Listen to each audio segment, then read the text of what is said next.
I'm just going to give a moment for people to sign on, letting people in the room. Thank you all for your time today.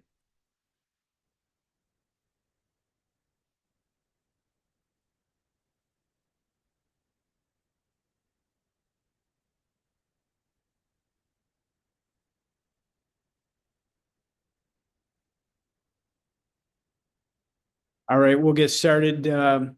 Thank you for joining me today. Good afternoon. It's a little snowy here in Washington, D.C. They can't seem to handle snow here like we do in Western New York and the Southern Tier. So there's a lot of people struggling to get in and out of the Capitol. But I wanted to take some time to discuss my priorities for this Congress and how I plan to work with my Republican colleagues in the House of Representatives and in the Senate to deliver on the mandate that the American people sent us here to work on. A little while ago, I left the House chamber where we held a joint session of Congress to historically certify the Electoral College votes for President Trump and Vice President J.D. Vance. This was a monumental and exciting moment in our history because it means we are one step closer to them taking office on January 20th. We have an awful lot of work ahead of us in order to steer America back on the right track. We must rein in the federal government so that we can lower costs for hardworking families. That's something that all of us in the last election, campaigned on and worked on, that we would get prices back under control. We would rein in this drastic inflation that our country has suffered under for the last 3.5 years. We must rein in the federal government so that we can lower those costs for hardworking families, to secure our borders as well, to protect the freedoms of individuals, and to restore American energy independence and end the woke policies of the left that are holding our country back from really enjoying the potential that our next generations deserve.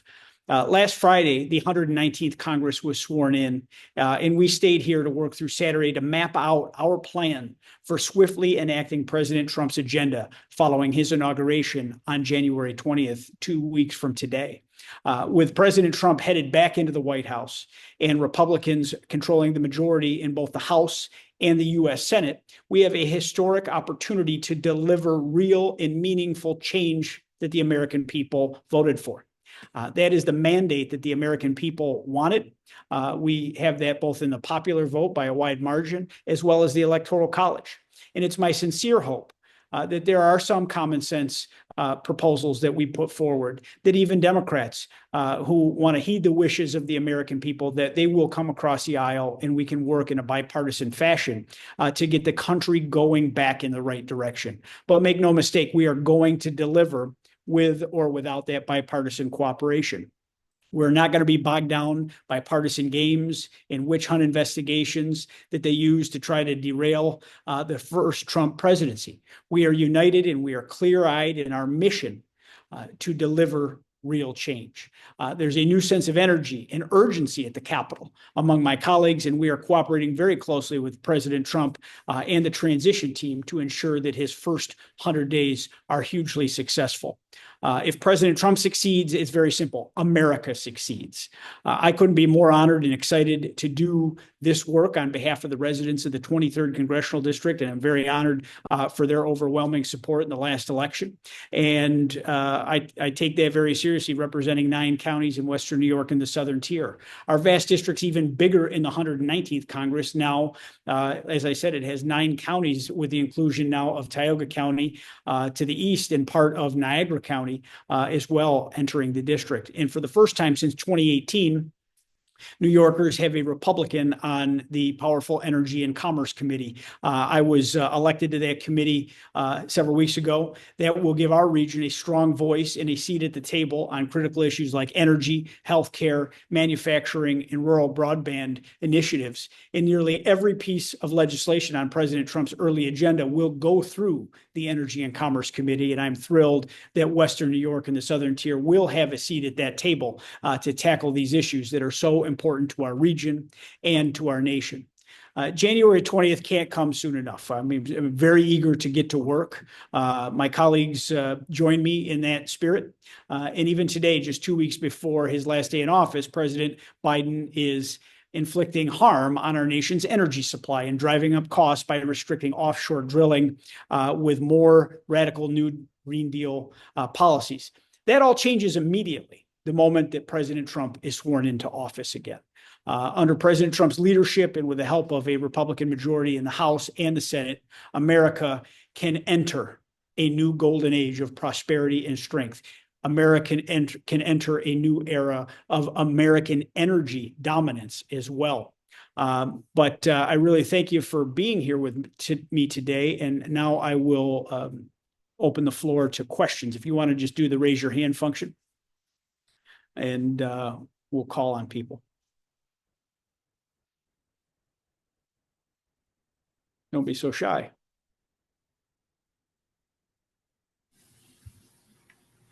Hello? Yes. Who do we got? Greg Bacon from the Observer and Post Journal. Hi, Greg. Great to have you with us. Glad to be here. Specifically, what are some goals you have for the Southern Tier? And I'm thinking of Chautauqua and Cattaraugus County in particular. Well, we look to continue to do the good work that we've done the last 2 years in the Southern Tier. I think we're working with our local leadership to try to encourage as many new businesses and manufacturing opportunities that we can. I want to continue the progress. Unfortunately, we couldn't get the bipartisan cooperation on the Farm Bill that I had hoped for. We have excellent legislation built into the base text of the Farm Bill that we reported out of the Agriculture Committee. We're going to reintroduce those bills this week, particularly something like the Careers Act, which would increase workforce development in our rural communities. It would expand an existing grant program, the RISE Grants program, that would create more funding opportunities for local educational partners to work with local businesses, manufacturers, healthcare initiatives to create those job opportunities and educate the workforce for the job opportunities that currently exist in the area. That's something that we're going to continue working on. The Farm Bill is going to obviously have a different view, but it's something we have to get done. We have a 1-year extension of the old Farm Bill. I'd like to see some real progress there. G.T. Thompson, our congressman to the south in Pennsylvania, my neighbor, is the chairman of the Agriculture Committee. He understands our ag needs as well, and was a great partner for me when I was on the Ag Committee last Congress. So those are things in particular that we're working on. We're also working, and going to continue the work we've done for Chautauqua Lake. The Army Corps of Engineers study has started. We have to continue to fight for more funding for priorities for Chautauqua Lake. It's something that I'm very dedicated to in my time in Congress. But we will be, continuing the momentum that we've created in the first Congress, and now with more cooperation at the Senate level and the White House on our side, I think we can do even more. Thank you. You're welcome, Greg. Congressman, I don't know if you can hear me. I can. It's Ron from Channel 2. Ron, how are you? Good. Okay. I just wanted to ask, I know this is kind of out of left field, so I apologize, but I did send something to Grace about this. The Buffalo News came out with a story today. I don't know if you had a chance to see it. Dan Herbeck interviewed Thomas Homan, who is the Trump administration's border czar. And the whole question of the green light law came up, which I know you've been concerned about in the past as well. But anyway, Mr. Homan, when he talked to Dan Herbeck, said they asked if it's possible that federal officials would block cars and trucks with New York license plates from entering the U.S. from Canada until New York begins sharing DMV information. And according to Mr. Herbeck, this was a well-connected law enforcement official telling a reporter such a scenario is under serious consideration by Homeland Security. He says Homan did not rule out the possibility, declining to confirm or deny that report. So I know I'm hitting you from left field here, Sure. But when you hear things like that, obviously you have a lot of border residents here. What's your response? Well, I think it just brings light to the gravity of the situation. And I hope you all report on this because while I don't know if Mr. Homan said that or did not say that, I have not discussed that with him. But the northern border is something that you've all heard me talk about time and again about how this is the next front in this border war. We've seen 1,000+% increase in illegal crossings. and apprehensions at the northern border.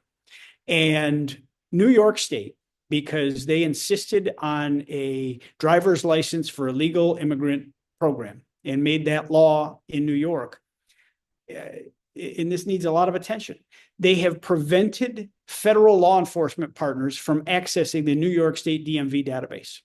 And last summer, if you remember, Ron, the Buffalo ICE office apprehended a heinous killer from Peru. He got him just on the other side of my district, just outside of my district in Endicott, in Broome County. And this was a long-standing manhunt, because this was someone that was such a heinous killer that he had killed 23 people. He was wanted for 23 murders in Peru, had his victims' names tattooed on his body, driving around in a car with New York plates. The Buffalo ICE officials that I've spoken with said that that investigation was deeply hampered because New York would not cooperate. I can't imagine most other states refusing to cooperate with federal officials when they're trying to do something to make all of our citizens safer and get a cold-blooded killer off the streets. So while that proposal, that quote, seems to be an extreme measure, I don't know what it has got to be to make Kathy Hochul and the officials in Albany to wake up that we've got a real crisis on our hands. And they need to work with our federal law enforcement partners as we're trying to find the criminal element right off the bat within the population that is here illegally, and set the table to get them out of this country. There needs to be broad-based cooperation. I have signed on to legislation in the last Congress, and I'm sure it'll be reintroduced very soon with Congresswoman Tenney to deny federal funds to states that do not cooperate with this sort of data sharing. I mean, this should be a hand-in-glove relationship. It should not be an adversarial relationship. And I have to ask out loud the question of state officials, whose side are you on if you're not working with our federal law enforcement partners to try to make our community safer? So I hope that it doesn't get to this. I hope we have more of a broad-based cooperation. But, the laws of New York, I don't know what constituency they think they're serving, but they are making New Yorkers less safe by not cooperating with our federal law enforcement officials. That has to happen. We cannot secure the northern border. We cannot continue to put pressure on the Canadian government to tighten their own immigration dilemmas if New York will not cooperate with the federal government of the United States of America. This is about keeping our community safe. And in a border community like Western New York is, where we have, 4 bridge crossings, this should be top of mind to people in Western New York in the Southern Tier.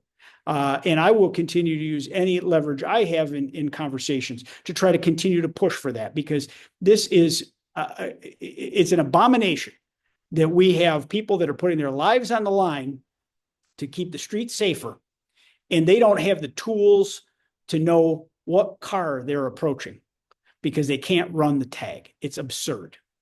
But just to follow up real quick, just could New York State residents be caught in the middle here? That's the. Well, New York State residents need to call their governor. They need to talk to their state legislative partners, because what we're talking about in terms of getting the criminal element of the illegal immigration population out of this country is common sense. And if New York's going to stand in the way of common sense, that's a serious problem. The governor's from Buffalo. She understands, because of the proximity to the borders, as to what sort of dangerous free flow can be coming through. I mean, we have to have data cooperation between our law enforcement partners. I think that this comment, and I have not read the story by the Buffalo News, but it seems to be an extreme measure. Obviously, the rights of U.S. citizens are tantamount. I think that we need to always be working to make sure that we have as much free flow at that border as possible. And I'm a huge proponent of this binational economy that we have, but we have to have safeguards and we have to protect our communities. And if we can't run the DMV database for U.S. Border Patrol, you're putting those officers' lives in danger, and you're putting your communities in danger. So while I can't speak to the comments I haven't had those those conversations with Tom Homan or anyone in the incoming administration.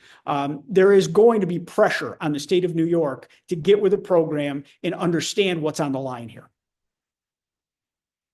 Congressman Rick Miller from the Olean Star. Rick, great to be with you. Thank you. Say, what role do you see for yourself on the Energy Committee to promote Southern Tier energy interests? Well, Rick, as you know, as someone that has covered me since I started as a candidate for Congress, I sought this committee from the time I started running for Congress. It's got the broadest jurisdiction of any committee in the House of Representatives. It's all of energy policy, it's all of telecommunications, and it's all of healthcare. And I started looking at this committee because we look at the fact that we represent in this district the Marcellus Shale. Mhm. We also represent, unfortunately, the same counties that have that Marcellus Shale are some of the poorest counties in New York year in and year out. New York State has stolen the opportunity that God has given us. We have the Saudi Arabia of natural gas under our feet. The Pennsylvania neighbors have harnessed that opportunity and have transformed their economy. They've created good paying jobs and opportunities for generations. And New York has squandered that because a radical environmental left based out of New York City killed that opportunity off. No one wanted to frack in Manhattan. No one wanted to frack in in Brooklyn. No one wanted to frack in Queens, but we have the Marcellus Shale right under our feet in the Southern Tier. Those jobs would be welcome. They would transform our economy and they would bring us to the next level. I obviously want to dig into energy issues. I'm waiting for my subcommittee assignments, but the broadness of the jurisdiction of the committee, you have to be adept at any of those issues. So, myself, my staff, we're working with, stakeholders and partners, and I have set the table for this committee my entire time in Congress. Most of the legislation I sponsored had jurisdiction in the energy and commerce field. And I will continue to find any way possible, whether it's federal workarounds, preemption, whatever we can get our hands on to basically create more energy freedom for the people of the state of New York. I mean, we have a state government who, in their wisdom, has banned hookups to new build homes to natural gas. It's a pretty cold climate. And our energy providers, the electrical companies that I've met with, say they don't have any ability to put more energy in the grid on the electrical side of things. Nor do we have many citizens that are in line to purchase geothermal heat units for their homes. Natural gas is the clean alternative that gets us to the next level. We all want a cleaner economy. We all want a cleaner world, but we have to follow the technology. And we cannot shackle our taxpayers in the name of the Green New Deal religion that so many on the left have promoted for the last several years. While China and India and bad actors in the Far East burn the filthiest coal they can get their hands on. I mean, it's a fool's errand to do that. And we have to have choice, and we have to have reality and practicality. Our cars today are cleaner than the cars were 10 years ago, and those cars were cleaner than the cars that were 10 years before that. Technology will continue to improve, but the internal combustion engine is not going anywhere. And we are not going to stop heating our homes with natural gas. We're not going to stop using natural gas stoves. This is based on them trying to pander to a woke ideology. And the American people spoke pretty loud and clear with their votes in this last election, in the last several elections for that matter, that they're kind of done with that. We want common sense solutions that move our future forward. And we can do that while being good stewards of the environment. We can harness this natural gas while being good stewards of the environment. And, we look at kind of the Northeast as a whole, because now I'll be the only member from the Northeastern states on this committee. So many of our New England states are forced to purchase liquefied natural gas from Russia. We're putting money in the pockets of our foreign adversaries. And we have a plethora of this LNG, and President Biden has done everything he can to slow down and stop production and exportation of that liquefied natural gas. We should be exporting that around the world and not force our European allies to have to depend on it. But unfortunately, because of New York law, they have forced stopping pipelines, important pipeline projects that would allow us to get clean natural gas to the New England states and allow them to heat their homes with American energy rather than Russian. We need to put all possible solutions on the table to preempt these things and to get back in the business of using American fuel and heating our homes with it. Thank you, Congressman. Thank you, Rick. Any other questions out there? Congressman, this is Natalie Abruzzo with WSKG News. How are you? I'm doing well, sir. How are you? Doing great. So my question is regarding PFAS, or forever chemicals. Can you speak a little bit about what the work in the incoming administration and the 119th Congress is going to be to being stewards of environmental issues here, since you were talking about that with the energy question and answer. What is going to happen to help protect our air, our water, our soil from these forever chemicals? And specifically speaking in the Southern Tier, where you represent a large swath of people. Well, I haven't had any discussions with the incoming administration on what their priorities are. I am excited about the fact that Lee Zeldin, someone that's no stranger to anyone on this call, is the incoming EPA administrator and is someone that I'm trusting that, given my committee assignment, we'll be working very closely with. We want to be great stewards of the environment while at the same time doing what we know we can do. We can continue to grow our economy. We know we can continue to, create great opportunities for our children and our grandchildren, while at the same time being good stewards of the environment. We know we can do it cleaner in the United States. We know we do function with a much more emphasis on environmental impacts than other parts of the world. But it doesn't mean you have to shut down future growth in our economy to do both. You can have it both ways, but you can't set regulations so stringent that you prevent those future opportunities. You have to follow the technology. While down the road we might get into more specific questions with the PFAS question is you brought up, but I would await conversations with the incoming EPA administrator. Next, we're going to go to Jim Ekstrom from Olean Times-Herald. Yeah. Hello, Congressman. How are you? Thanks for the opportunity.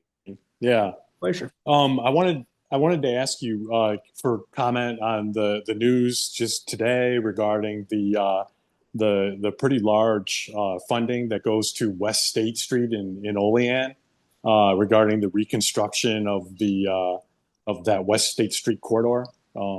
You were mentioned as helping to push that through in terms of the funding. Well, we want to continue to deliver for Olean. I mean, important projects will help grow our downtown, and I'm thrilled that they're going to be able to move ahead with that expansion. So look forward to being back there again real soon. All right, thank you. Natalie. Or no, we already talked. Yeah, you can let somebody else go. Come hands up, and I'm also looking at the same time. Joseph. Congressman Langworthy, this is Joe Mason from WETM. How are you? I'm doing great, Joe. Glad to hear it. So my only question for you is, it's been a divisive campaign, this past campaign, with your race and, of course, the presidential race. Is unity and unifying the country a priority of the president and yourself heading into the new year? Well, absolutely. I think we have a clear, decisive election. The presidential election, where President Trump won the popular vote by a wide margin, but also a much larger electoral college total than he received in 2016 even. And I think that sets the table very nicely. You see today, the certification of the election results, there was no question marks. There was no doubt to the outcome. And the good thing, there was a decisive election. And now President Trump will roll out his agenda. I'm very much eagerly awaiting.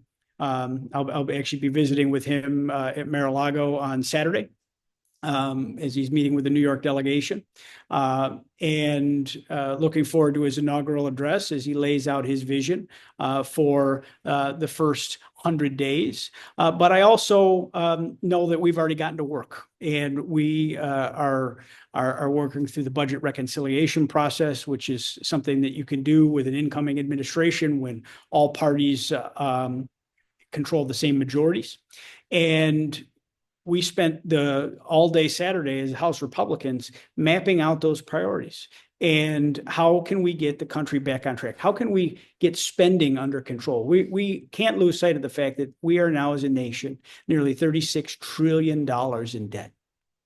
And that is a legacy that we cannot afford to leave to our children and our grandchildren. We have to be capable of meeting this moment that we've been given by the American people, meeting this moment in history that we were the ones to bend the curve, to start to retire this debt, to get it going in the right direction.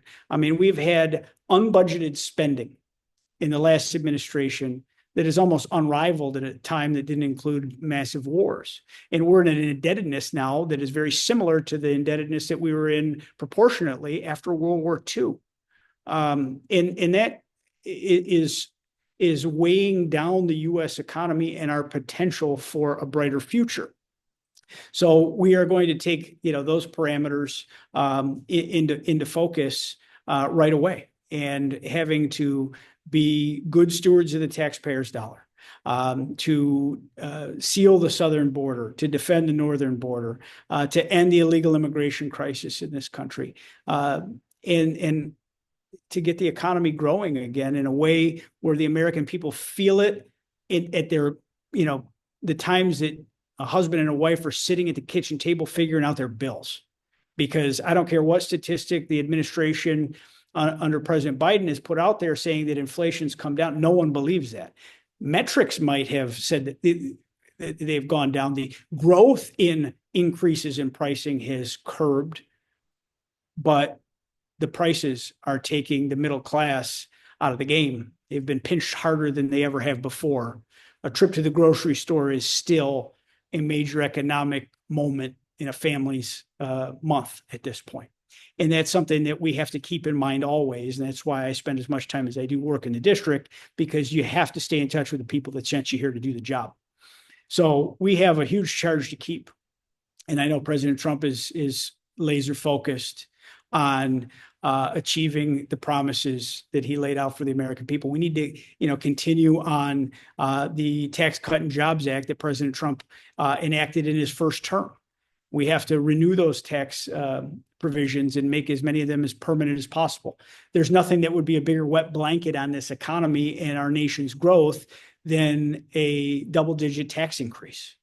And Americans had more money in their pockets once that tax break was put in place. And we need to keep it that way, because people need certainty. Businesses need certainty. Small businesses need regulatory relief and tax certainty. And that's all part of what we're working on here as we get into the new year. I do believe there are common sense Democrats that, while they'll be the loyal minority, we're all Americans and we all need this country to succeed. I don't sense the vitriol towards President Trump from the left that he experienced in his first term. I think the fact he won the popular vote is a huge piece of that, because try as they might to, say he was a threat to the country, the American people overwhelmingly elected him. Even if you look at our own state of New York, which every presidential Republican nominee has gotten blown out in, President Trump only lost New York by 11 points, and New York had a closer presidential election than the state of Texas did, if that puts any context to it. And Democrats were trying to sell that they were kind of close in Texas, but New York was closer than Texas was. So I think that there is going to be a period where hopefully we get some cooperation. We got to give everyone the benefit of the doubt going in. Republicans are in the majority. They run the committees, and we have to do what we said we were going to do now that we have the power on January 20th. Thank you, Congressman. Appreciate it. Thank you. Next, we'll go to Western New York News Now. Hello, Congressman. Thank you. We're currently entering rather unprecedented waters, obviously, with the president-elect currently scheduled to be sentenced in New York on Friday on 34 felony counts of falsifying business records. And now, a common defense against these charges was that the law was being unfairly applied in this case, and that the charges in question are not generally enforced as they were against the president-elect.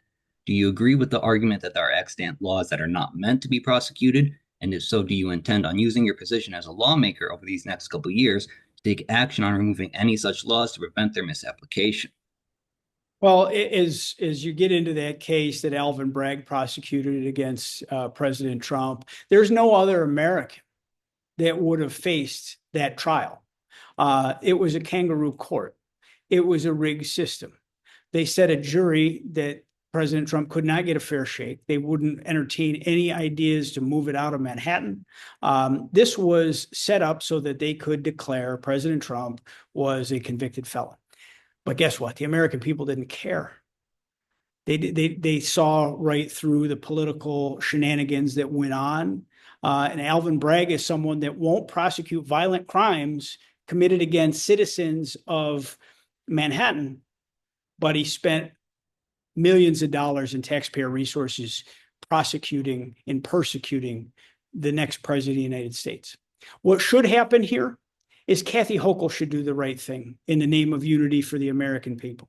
And she should pardon President Trump for these supposed crimes, because this is a distraction from the important work that the American people have to do. And I think that is what she should strongly consider, issuing that pardon so that we can all turn the page. It's a new year ahead.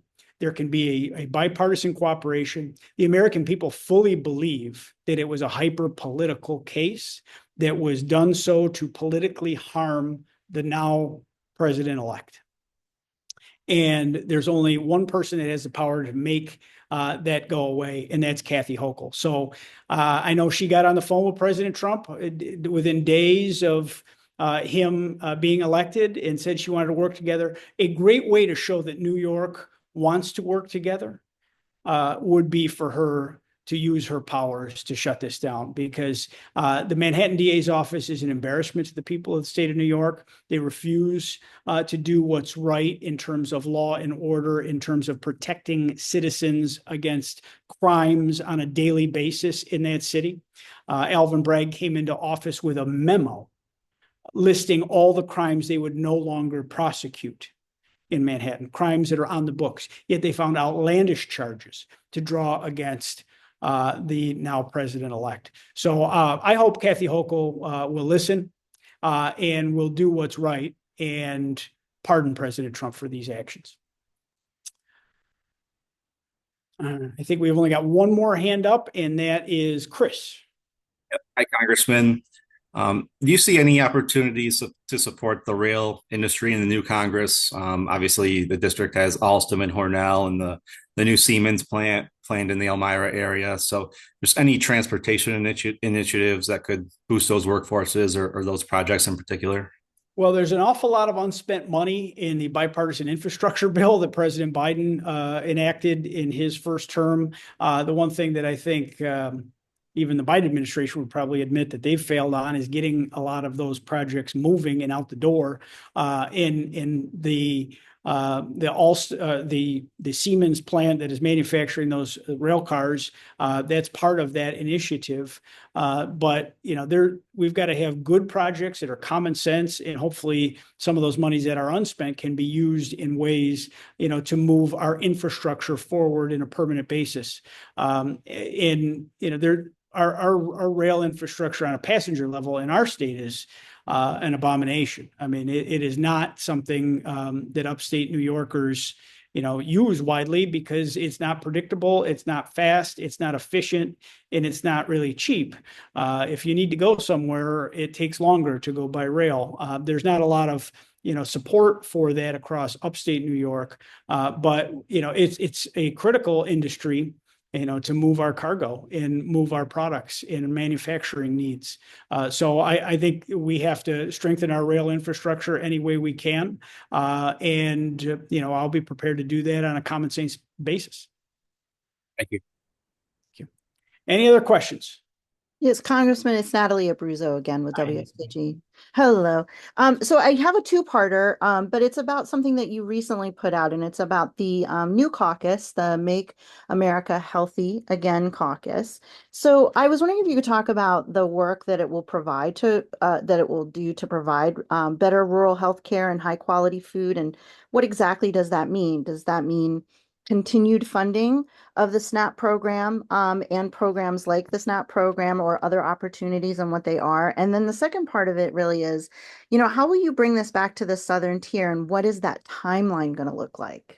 Well, our caucus has not met yet. I was asked to serve by a new colleague on the Energy and Commerce Committee, who is one of the founders, John Joyce of Pennsylvania. And he recruited a specific group of members to join this caucus in its infancy. But this is going to work to collaborate with RFK Jr., who we expect to be the Secretary of Health and Human Services. And there's a lot of the initiatives that he's put forward about America's food supply and the chemicals and the ingredients that we put in that maybe other countries don't. We really need to take a hard look at this, and as to why a lot of the decisions have been made, a lot of the regulations have been made over the years by the FDA as to what goes into our kids' food. And that is something that I've been very intrigued by when I've seen interviews and dug into some of the writings of RFK Jr. I think he's onto something clearly. And I think that any legislation that would be especially headed towards my Energy and Commerce Committee that would involve some of the initiatives of the Department of Health and Human Services could very well come through that caucus as a clearinghouse of people to review and support or make tweaks as well. But it's not specifically geared towards the SNAP program. The SNAP program is something that obviously will continue and is part of the Farm Bill, which we have to continue to consider and draft a new Farm Bill now. But we do have a great base text to work from that was not enacted because the Senate refused to act in the last Congress. But we have to make sure that we're making decisions not in the best interests of corporations, but in the best interests of our children and their health. And tackling America's obesity problems, and some of these ingredients, I think have to be heavily scrutinized. And I think that's what RFK is on to in his mission to make America healthy again, to make sure that our country doesn't suffer from health ramifications based on additives and corners that are being cut by food industries, where we're not putting the healthiest possible food out there for our children, as they don't do some of what we do in this country, in Europe or in other parts of the world, and they don't have some of the same detrimental health outcomes. So that will be something I look forward to being a part of. Thank you so much. Okay, well, thank you very much for your time today. Thank you for being with us, and we look forward to doing more of these as the calendar is going to keep me in Washington a little more than I'm happy with, but this is a good way for us to have these communications. So thank you very much for signing on. I look forward to talking to you soon. Have a great day.